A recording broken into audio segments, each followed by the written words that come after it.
Let me talk a little bit about words and music. The spoken word was sung way back in prehistory. You read the Confessions of St. Augustine, or you hear about them, and he says, sweetly intone the Psalms. They will have much more relevance to the congregation. Look at the Greek poet Homer sitting under the olive tree somewhere with a lyre. Do you think he didn't play that instrument? Words and music going together. And look at the troubadours and the trouvères, the minnesingers, the meistersingers. All the pictorial evidence shows that instruments were there with them. They didn't carry the instruments around for a photo op, clearly. They used them. So the spoken word was sung. Now, with poetry,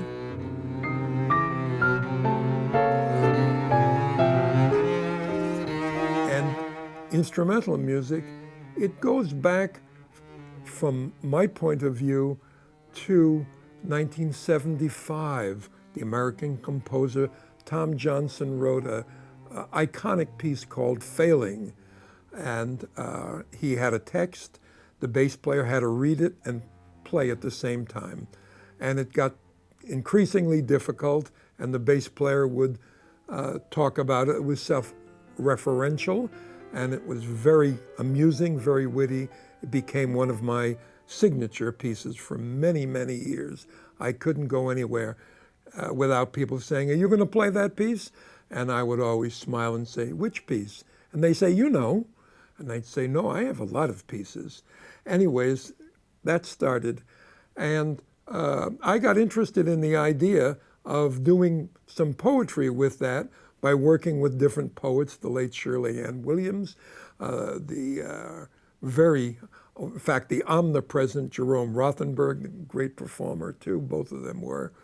And we did many concerts together in Europe and America. And I thought, well, that makes sense.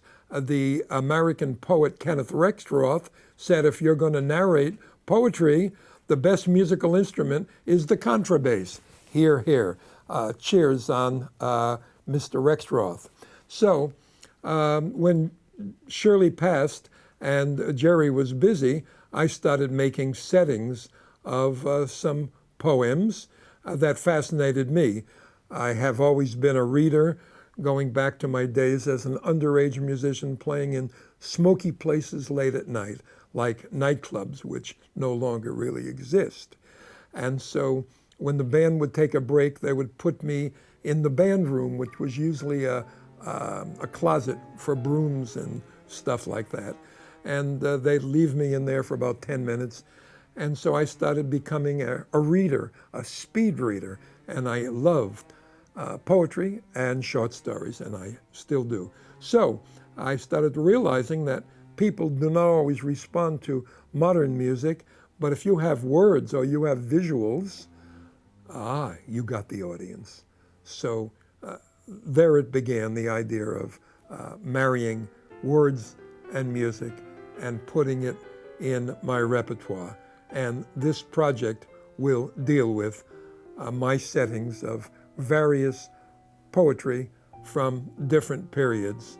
And we, of course, hope you enjoy it.